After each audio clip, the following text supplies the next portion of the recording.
আল্লাহু আকবার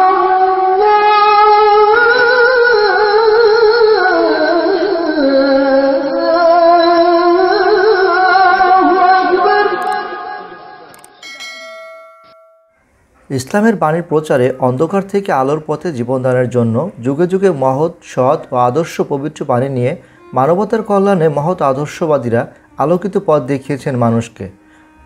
বাংলাদেশ একদিকে যেমন সুজলা সুফলা সবুজ দেশ, অন্যদিকে সৃষ্টিকর্তার অশেষ নিয়ামতের জায়গা। আল্লাহ পাক তার প্রিয় বান্দাদের হেদায়েতের জন্য যুগে যুগে নবী রাসূল, ওলিয়া আউলিয়া পাঠিয়েছেন এই পৃথিবীতে। বাংলাদেশ ওলিয়া আউলিয়ার পবিত্র ভূমি। আর আমরা আজকে দেখব হযরত বাইজিদ বোস্তামী রহমাতুল্লাহ আলাইহির এর পবিত্র দরগা শরীফ চট্টগ্রামে।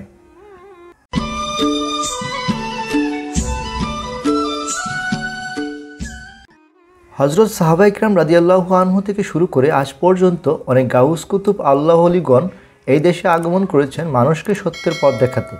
হযরত বাইজিদ বোস্তামী রহমাতুল্লাহ আলাইহি তেমনই একজন আল্লাহ ওলি বুজুর্গ, যিনি শুয়ে আছেন ইরানের বোস্তাম নগরে, কিন্তু তার পবিত্র দরগা শরীফ বিদ্যমান এই বাংলাদেশের পাহাড়তলী জেলা চট্টগ্রামের নাসিরাবাদে। হযরত বাইজিদ বোস্তামী রহমাতুল্লাহ দরগা শরীফ চট্টগ্রাম নাসিরাবাদের একটি পাহাড়ের উপরে অবস্থিত, যা অনেকে মাজার শরীফ বলে থাকেন, তবে এটি মাজার নয়, এটি দরগা শরীফ। ইরানের বিখ্যাত সুফি বাইজিদ বোস্তামীর নামে গড়ে ওঠা এই দরগা চট্টগ্রামের ধর্মপ্রাণ মানুষের পাশাপাশি দেশি বিদেশি পর্যটকদের জন্য একটি অত্যন্ত আকর্ষণীয় স্থান।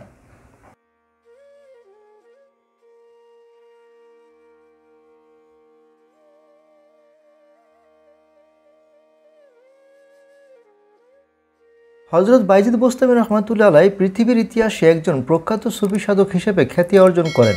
তার পিতামহ একজন মূর্তি পূজক এবং অগ্নি উপাসক ছিলেন বলে জানা যায়। পরে তার পিতা ইসলাম ধর্ম গ্রহণ করেন। বাইজিদ বোস্তামী রহমাতুল্লাহ আলাইহি মাতৃভক্তির অসামান্য নজির পাওয়া যায়। মায়ের দোয়ার বরকতে তিনি একদিন বিশ্ববিখ্যাত আউলিয়া পরিণত হন। তবে আল্লাহকে পাওয়ার ব্যাকুল ইচ্ছা তার সাধনা ও ত্যাগ অনস্বীকার্য। বাইজিদ বোস্তামী রহমাতুল্লাহ আলাইহি তার ঈশ্বরে বিলীন হওয়ার তত্ত্বের জন্য বিখ্যাত হয়ে আছেন পৃথিবীতে। ধারণা করা হয় বাইজিদ বোস্তামী রহমাতুল্লাহ আলাইহি 1804 সালে ইরানের বোস্তাম নগরে জন্মগ্রহণ করেন। নামের শেষে অঞ্চলের নাম জুড়ে দেওয়ার রীতি বেশ প্রচলিত ছিল তখন। তারই ধারাবাহিকতায় তার নামের শেষে বসে যায় বোস্তামী শব্দটি। বোস্তামী মানে বোস্তাম নগরের বাসিন্দা। পিতামাতার দেওয়া নাম ছিল আবু ইয়াজিদ বোস্তামী। তার পিতার নাম ছিল তয়ফুর। বাবার নাম অনুসারে আবার কেউ কেউ তাকে ডাকেন তয়ফুর আবু ইয়াজিদ আল বোস্তামী। বাইজিদ বোস্তামীকে সুলতানুল আরিফিনও বলা হয়। তার শৈশবে অন্যান্য শিশুদের মতো খেলাধুলা ও হৈ হুল্লোড় না করে, অযথা সময় নষ্ট না করে তিনি ইবাদতে মশগুল থাকতেন। তিনি শৈশব থেকেই মহান আল্লাহর ইবাদত ও মায়ের খেদমতে লিপ্ত ছিলেন।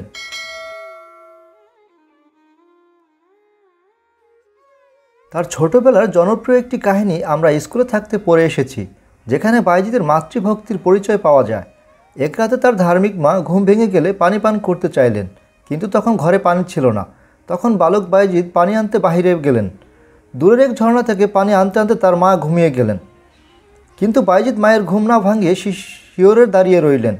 সারা দাঁড়িয়ে থেকে মা যখন ঘুম থেকে উঠল, তখন দেখল শিশু বাইজিদ মাথার কাছে দাঁড়িয়ে আছে পানির গ্লাস নিয়ে। এ দেখে মা আবেগে আলপুত হয়ে গেলেন এবং মন থেকে পুত্রের জন্য দোয়া করলেন, হে আল্লাহ, আমার পুত্রকে একদিন আল্লাহর ওলিতে পরিণত করে নাও, তোমার প্রিয় বান্দা হিসেবে কবুল করে নাও। মায়ের প্রতি এই আবেগ দেখে মা উদ্বেলিত হয়ে পড়লেন ধীরে ধীরে। তিনি বললেন, আমার বাইজিদ একদিন অনেক বড় হবে। বালক বাইজিদ কোনোদিন সত্যি এমন করেছিলেন কিনা সেটি আমাদের জানাবার কোনো উপায় নেই। বাইজিদ বোস্তামী রহমাতুল্লাহ সৃষ্টিকর্তার প্রেমে নিজেকে উৎসর্গ করেছিলেন। তার একটি বিখ্যাত উক্তিতে তিনি বলেন, আমি একবার স্বপ্নে দেখলাম আল্লাহকে আমি জিজ্ঞেস করেছি তাকে পাওয়ার পথ কি। তিনি বললেন, নিজেকে ত্যাগ করো, দেখবে পৌঁছে গিয়েছ। বাইজিদ বোস্তামী রহমাতুল্লাহ আলাইহি কঠোর তপস্যার মাধ্যমে আল্লাহ তাআলার সান্নিধ্য লাভের আশায় দুনিয়ার ভোগবিলাস থেকে নিজেকে দূরে রাখতেন। সুফিবাদের মতে এমন কঠোর সাধনাই পারে কোনো মানুষকে সৃষ্টিকর্তার নৈকট্য লাভের কাছাকাছি পর্যায়ে নিয়ে যেতে। এভাবে আল্লাহর কাছে আত্মসমর্পণ কম মানুষই করার সুযোগ পেয়েছে। বাইজিদ বোস্তামী রহমাতুল্লাহ আলাইহি 1877 সালে 131 বছর বয়সে ইন্তিকাল করেন এবং বোস্তাম নগরে তাকে দাফন করা হয়।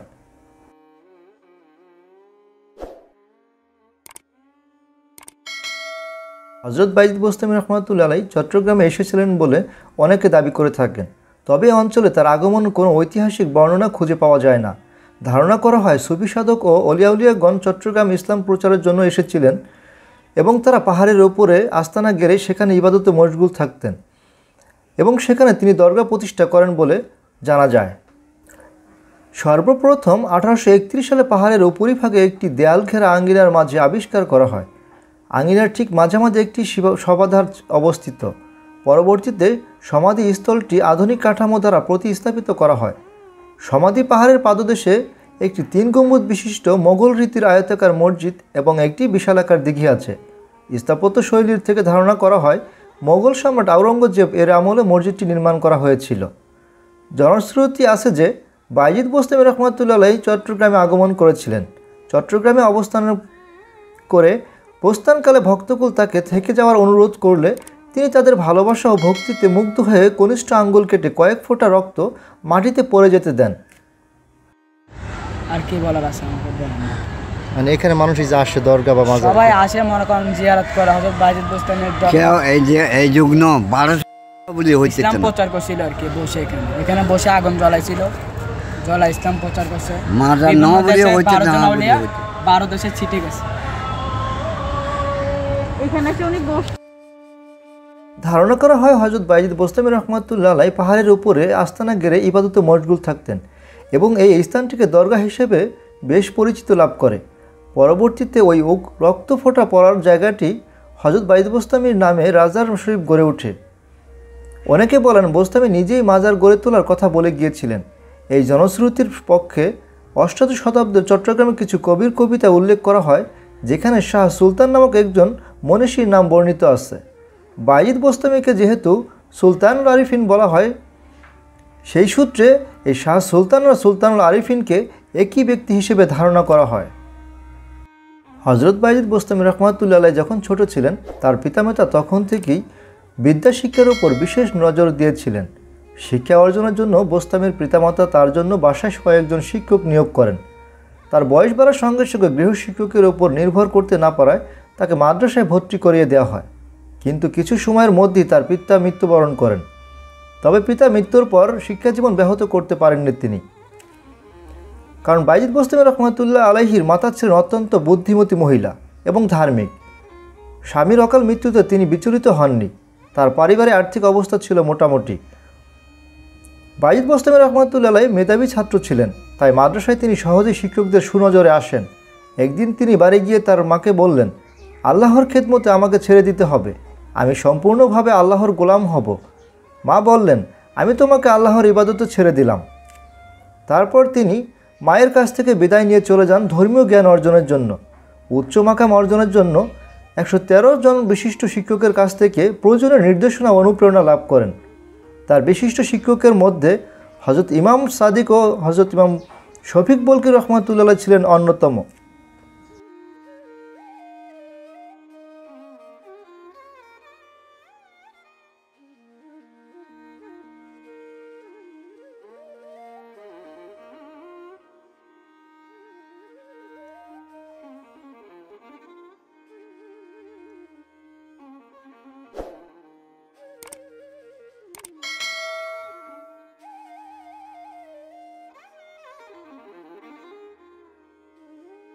এই দরগা শরীফের একটি বিস্ময়কর বিষয় হলো এই দিঘির কাছিম।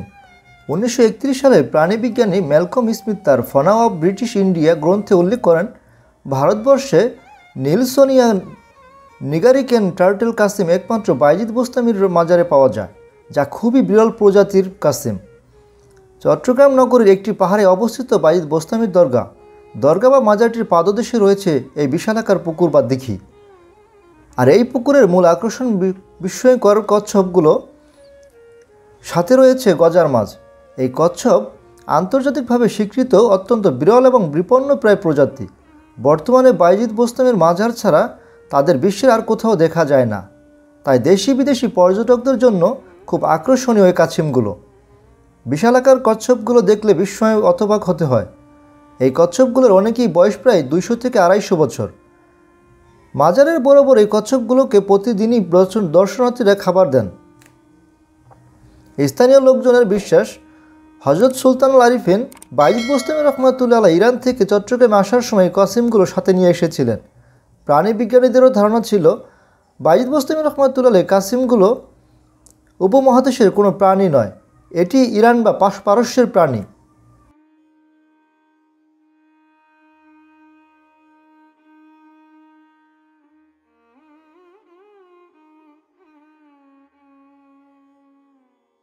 কিছু কিছু ইতিহাসবিদদের মতে এবং ধারণা করা হয় যে মাজারের ভক্তকুলো আঞ্চলিক জনশ্রুতি অনুযায়ী হযরত বাইজিদ বোস্তামি রহমাতুল্লাহ এখানে অবস্থানকালে প্রচুর দুষ্ট জিন এবং পাপিষ্ঠ আত্মার পদচারণা ছিল। এই দুষ্ট জিনগুলো বাইজিদ বোস্তামি রহমাতুল্লাহ আলাইকে ইবাদতে বিঘ্ন ঘটাতো, তাই এইসব দুষ্ট জিন বা আত্মাকে শাস্তিস্বরূপ কাসিমে পরিণত করেন এবং আজীবন এই পুকুরে বসবাসের দণ্ডাদেশ প্রদান করেন হযরত বাইজিদ বোস্তামি রহমাতুল্লাহ আলাইহি। প্রজনন মৌসুমে মাজারের মূল পাহাড়ের পেছনে এদের জন্য সংরক্ষিত স্থানে এদের ডিম পাড়ার ব্যবস্থা করা হয়।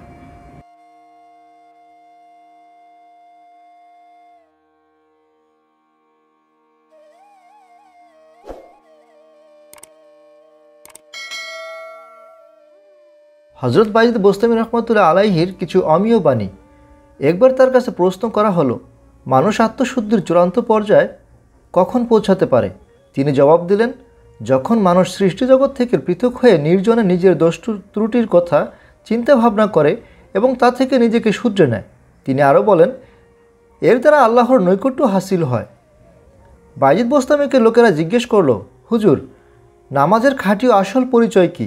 তিনি জবাবে বললেন, যার দ্বারা দিদারে ইলাহি হতে পারে সেটি প্রকৃত নামাজ, তবে তা খুব কঠিন কাজ, কিন্তু মানুষের সাধ্যাতীত নয়। আমি ভেবে দেখলাম যে আমার শাস্তি পাওয়ার মূল হেতু কোন বস্তু? দেখা গেল গাফলতি বা আলস্য ছাড়া আর কিছুই নয়। পরে তিনি বললেন, মানুষের সামান্য গাফলতি দোজখের আগুনের কারণ হবে, অতএব সাবধান হও, সময়ের সদ্ব্যবহার করো। বাইজিদ বোস্তামি রহমাতুল্লাহ আলাইহি বেশি বেশি আল্লাহর জিকিরে মগ্ন থাকতেন। তারপরও বলতেন, ওহে মাবুদ, সারা জীবন আমি আপনার নাম স্মরণ করেছি একান্ত উদাসীনভাবে। আমি এক চরম অকৃতজ্ঞ, জানি না আপনার সঙ্গে আমি সাক্ষাতের যোগ্য বলে বিবেচিত হব কিনা। তিনি মানুষকে বেশি বেশি জিকিরে তাগাদা দিতেন। বাইজিদ বোস্তামি রহমাতুল্লাহ আলাইহি বলতেন, আমি দুনিয়া পরিত্যাগ করে সম্পূর্ণ একাকী অবস্থায় বলতে লাগলাম, হে মাবুদ, তুমি ছাড়া আমার আর কেউ নাই, তবে তুমি যখন আমার কাছে আমার সব কিছুই আছে। আল্লাহ তাআলার মেহেরবানির ফলে আমার মানসিক স্বাস্থ্য অবনতা অনুভূতি পরিবর্তন ঘটল। অনুভব করলাম যারা আল্লাহর আদেশ পালন করেছে তারা পুরস্কার লাভ করে ও পুরস্কারটি প্রতি আসক্ত হয়েছে, কিন্তু আমি প্রভু আল্লাহ তাআলা ছাড়া অন্য কিছুতে আসক্ত নই। মহান আল্লাহ পাকের এই প্রিয় বান্দাদের প্রতি আমাদের শ্রদ্ধা, ভালোবাসা ঈমানের পরিচায়ক। আমরা কাউকে শ্রদ্ধা না করতে পারি, কিন্তু ঘৃণার চোখে দেখা ঠিক হবে না। আল্লাহ পাক তাদের ওসিলায় আমাদের সকলকে মাফ করুক এবং আমাদেরকে হেদায়েতের পথে কবুল করুক আল্লাহ, আমিন।